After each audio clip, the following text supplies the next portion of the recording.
really good or it's really awful. It's like Marmite, you either love it or you hate it. Not gonna lie, I'm pretty comfortable right now.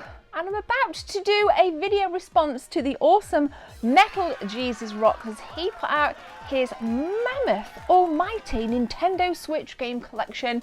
Mine isn't as large of a collection as Metal Jesus's, but I think I've got some good titles, and what I really liked about his episode was just the variety of the rare games I'd never even heard of. Really, really well done, that just kind of stems beyond the AAA Nintendo Switch games that we're all used to seeing on the shop floor and shelves. So I'm going to take you through my little lot. I've kind of separated it into 3 piles. In the front pile we have games that I've not even contemplated starting yet, games that I'm currently playing, and games that I am about to start to play. So I'm doing this a little bit different. So if you're new here, I would suggest you get comfy. Hit subscribe on the Teenage Mutant Nintendo Turtles. Teenage Mutant Nintendo Turtles. Hit subscribe, roll the intro.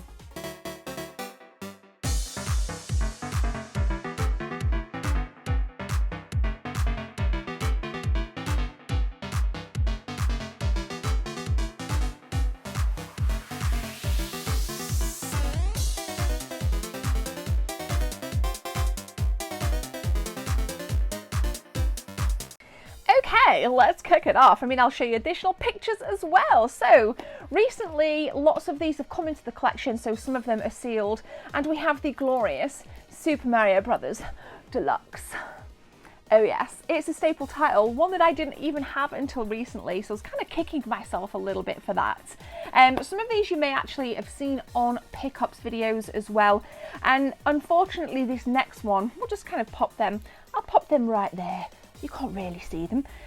This is the sequel to Deadly Premonition, obviously Deadly Premonition 2, A Blessing in Disguise. However, this is not a blessing in disguise, as the reviews bombed for this. And arguably, the reviews should have bombed for the first, what with clunky graphics, terrible scripting, awful execution of the narrative, but really, really good story that rippled underneath, bubbled along nicely, that made me want to carry on playing Deadly Premonition. So when I heard this, it's coming out, it's coming out, it's coming out, I was excited, but unfortunately it's still in the seal. You can even see the Argos little label on it. You can see the label, there you go. There's the Argos code if you want to go snag it.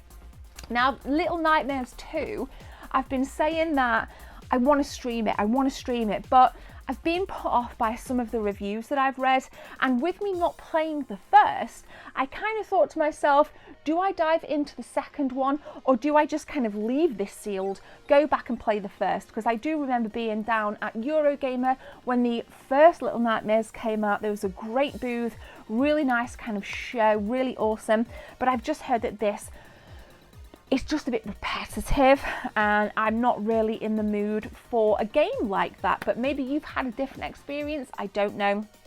That's where you good folk need to stick around and comment when we're done.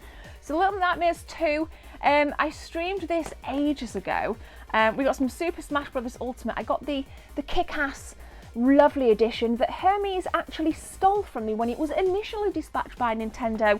I did a little video about it. I was fuming with Hermes.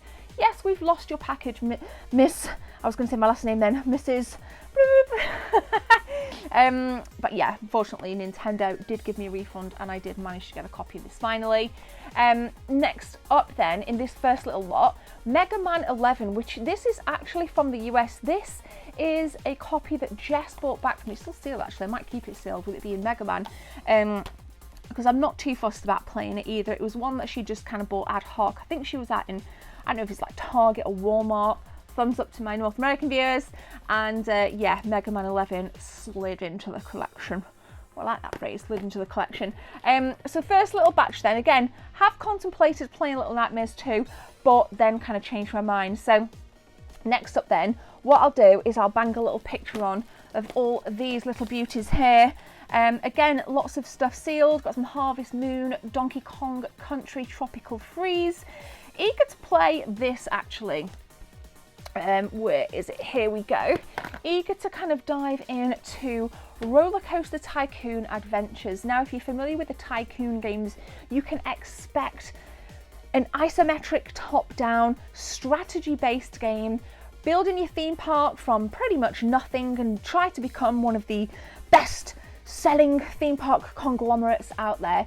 It sounds easy, but believe me, it's not. Roller Coaster Tycoon initially gained its fame for me. I played on my MacBook. That's where I really fell in love with Roller Coaster Tycoon. And then I did kind of experiment with it on mobile a little bit. Mobile gaming is not for me.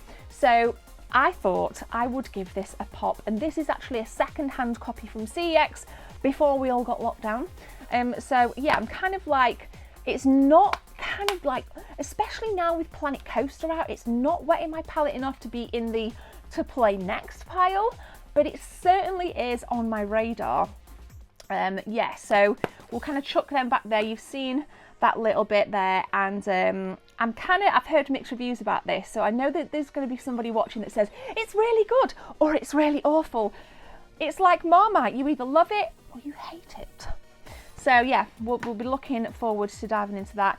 Cheating a bit here with this last one, because I actually got this from Nina a while ago. This was Pokemon Sword with the steelbook that just kind of came bundled in anyway. Slight dent, I don't know if the camera can kind of make it out on that, but not too fussed really, because all I really wanted was the base game, and they did have the base game in at the same price, so I kind of figured might as well get the steelbook edition as well. So got them bad boys there, and then John Wick Hex, which I got for Christmas, and you guys know, and you can see Pikachu in the camera right there. Got some Pokemon Mystery Dungeon Rescue Team DX, which is a remake, I believe, of the DS version, which I do have as well. So they're my kind of Switch games that are kind of on the radar, but not on the anywhere near ready to play list. Next up, I'm going to show you what I'm actually playing. Streaming both of these beauties, we got some Luigi's Mansion 3 and some Super Mario Kart 8 Deluxe. This is really difficult control system, very, very clunky, lengthy game. I'm about just over halfway through. I think I'm on like floor 8, going into like floor 8 in the mansion now, the hotel. And it's really difficult, maybe made more so by the kind of I wish you could have, it's like a fixed camera. I think it would have been so much better to have a 360 camera with this. It would have been pretty much a 10 out of 10 game for me, but at the minute I love it. I love everything about it aside from the controls. And Mario Kart 8, what can you say about Mario Kart 8? It's a freaking classic. It's not as good as the Super Nintendo version. Oh no. Next up then, I tell you what I'll do. I'll put all these on camera right now. So I'm playing all the rest of these. Back to start Hades. I'm kind of cheating with this pal. Super Mario 3D World, Super Mario Odyssey, Animal Crossing New Horizons, Super Mario 3D All-Stars, and the first Deadly Premonition. So we'll start, I've completed Bowser's Fury. This just took everything that really worked well with 3D World and amalgamated it into, I guess, a little bit of DLC, Bowser's Fury. And you have to obviously defeat Bowser, and you use, forgotten his name, let's go, Bowser's little kid, technical term, to progress through the different levels, worlds. You utilize what I call my water Yoshis to get from kind of level to level, or parts of the islands to different islands, offshoots, whatever you want to call them. And it's really, really fun. I would advise you guys definitely picking this up. And for me, 3D World just oozes charm. I'm now on World 8, and it's getting really, really difficult, and I'm probably going to have to complete it with co-op on somebody. So if you want to jump on stream with me, because I'm streaming it, now's your chance to hit that subscribe button, because we stream right here. Okay, so yeah, Odyssey, obviously, what can we say about Odyssey? It's been out for quite some time now. It's a classic, and it does build very much on the Mario 64 experience, the nice lush 3D worlds, the playing around with little homages and Easter eggs to previous games. For example, in this, you kind of dive into 2D Mario, which is very reminiscent of Mario on the NES and the Super NES. So beautiful game, lots of nostalgia, but also a lot of good things to experience for the first time as well. So really cool. And then you've kind of seen I don't need to talk about everything. I talk about everything in pickups. But if you have got any questions and further kind of what are my thoughts, for example, on Animal Crossing a little bit more, or what am I playing out of this, please just kind of tweet at me, but make sure you use hashtag Team24 because I can find your tweets a lot easier. Now then, on the coming up pile, ready to play, I'm going to dip my little legs into Bravely Default 2. Recommended to me by a large portion of my stream viewers. I kind of know what to expect, but I don't really know what to expect. So for me, this was a bit of a blind and bold purchase at the same time, but I'm kind of cool with that. I do like to be impulsive about my gaming from time to time. So that is really, this is just an impulsive purchase and I'm ready just to kind of take whatever this actually throws at me. Yoshi's Crafted Woolly World is also coming up on stream next. I love it. In fact, you can't see them, but just behind the shelves here, I've just acquired a blue woolly Yoshi and a, wait a minute, what else did I get? And a green woolly Yoshi to go with my pink woolly Yoshi. So much love for Yoshi. I think Yoshi actually rivals Pikachu in how much love I have. Excuse me, so ready to take on that again. Now, next up are these two bad boys. Cadence of Hyrule and Stardew Valley are also on my back catalogue and obviously in my collection. Probably Cadence more than Stardew because I have played a lot of this on mobile and on PS4, but Cadence of Hyrule borrows from the Link to the Past on Super Nintendo. That kind of artwork, that kind of premise, but it's a rhythm game. So you have to beat the game, you have to beat enemies using kind of different commands, and timing is pretty much everything with Cadence of Hyrule. So surprisingly, I've not been asked for this one as much on stream as I would have expected, but nonetheless, I can drop the game first of all. I can foresee my crystal ball saying, yes, this is going to happen in the stream as well.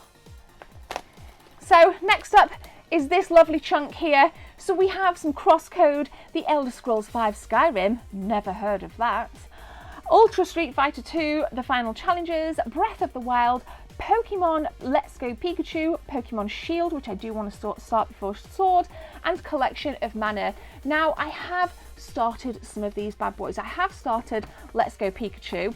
I've played Street Fighter to death, and I'll say this as well.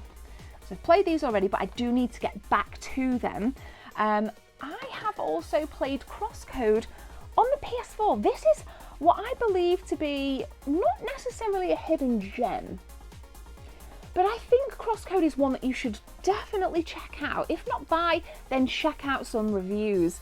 I was sent a code as well as a load of promotional stuff back on the PS4. I'd never heard of it previously, and this is like a gorgeous pixelated kind of 16-bit top-down RPG. Again, if you're into your Super Nintendo, you know that console melts my heart, and I think that's where the connection comes in for Crosscode for me. You boost up your powers, meeting different enemies, meeting different allies as well, going into towns. It just packs a whole heap of charm. And I actually didn't know that it had a physical release on the Switch until about a week and a half ago. I was kind of like browsing social media and it was there. So I was like, yo, straight onto Amazon. That was in the basket, straight through the letterbox a couple. Sorry about that. Phone beeped as I was talking about Crosscode. Rudely interrupted me. I was saying, basically, you need to check this out. Hopefully, I've sold it. I'm not paid to sell it to you guys, but I really love it, and I'd love to be able to take this on holidays and trips with me when we're allowed to have them again with the Switch Lite. So that's why I picked that up. So yeah, lots of really cool stuff, I think anyway, in my Switch collection. Hope you guys can give me some advice on what I need to pick up, maybe what you think isn't so great, and let me know what's in your Nintendo Switch libraries and what are you looking forward to. Because I've been loving streaming from my Nintendo Switch recently. It's been absolutely delightful. So I'm going to leave it there. Hope you guys have had a wicked day. I'm going to catch you again in Thursday's episode. Like I said, please subscribe. If you're kind enough, hit the join link and have a gorgeous day. Let's continue to build this channel. I'd really love to do it full time so we can put out more video content for you guys, and ready to get out and about in the next couple of weeks as our shops, charity shops, retro game shops start to open. So I'm going to leave it there. Have a lovely one. My name is Jenna. Take care. See you soon.